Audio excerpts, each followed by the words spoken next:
Ouais, bon, sincèrement, moi je ne comprends pas où on s'en va. Souple. Moi, pour ma part, personnellement, je ne comprends pas où on s'en va. Peut-être que j'aurais dû bien m'informer. On fait quoi ici? Quel est le but? Le but, c'est vous dire, lui a raison, mais lui n'a pas raison. Ou bien c'est quoi?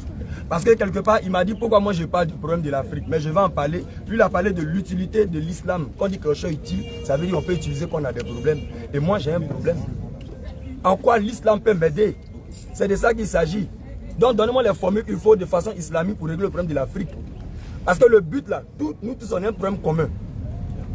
On a un problème commun. Et ce problème commun, on fait comment? Donc, comme l'islam, il dit que l'islam est utile, en quoi l'islam peut être utile dans cette situation? Et tout à l'heure, il a parlé de prière. Le mot prière là, c'est un mot en français. Mais sa définition dépend de là où tu te trouves. Ce que vous appelez prière en tant que religieux n'a rien à voir avec ce que nous on peut estimer prière dans nos traditions. Parce que la preuve chez nous, il n'y a pas de temps pour venir dire que voici Wende qui est là, qu'il faut l'adorer.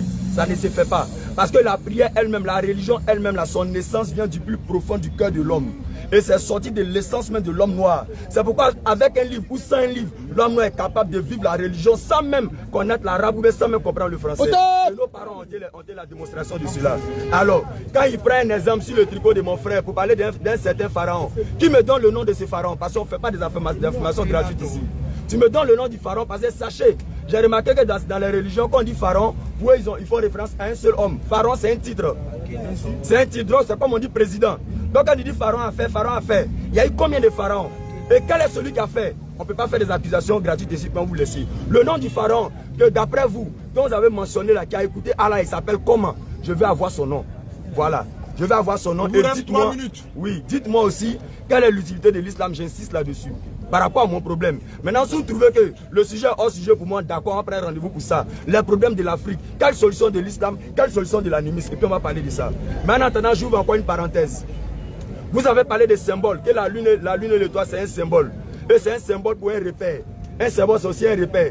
Mais ce que vous taxez de sorcellerie chez nous, là, c'est un symbole pour nous. Parce que nous, on n'a jamais adoré le bois. Nous, on n'a jamais adoré le bois. On n'a jamais adoré le bois, on n'allait jamais trouver d'une tradition africaine où on dit voici Wende, il y a Wende qui est là, voici sa statue qui est là. Jamais de la vie. Jamais de la vie. Donc ce que vous appelez, vous voulez appeler objet d'adoration, demandez ce que c'est, à qu'on n'est pas à demander. Puis on va vous expliquer. Cette statue-là, ça fonctionne pourquoi? Ça là, ça ressemble à quoi? Même au village, vous allez trouver des gens qui ont des cases où il y a des statues dedans, mais il y en a qui n'en ont pas. Mais tous sont dans le même village, eux tous sont dans la même culture. Voilà, donc on ne prend pas à faire des un pour mettre sur l'autre. Mais pour un que tu veux comprendre, il faut nous demander, on te dit, il ne faut pas accuser les choses gratuitement ici. Voilà, donc nous, on n'adore pas les objets. On n'a jamais adoré un objet. Aucun Africain n'a une fois adoré un objet. Jamais, parce que le mot adoration même, son essence dans nos langues même ne trouve pas sa place. Alors, comment quelque chose qui n'est pas dans nos langues, nous on peut faire? Alors, nous parlons donc...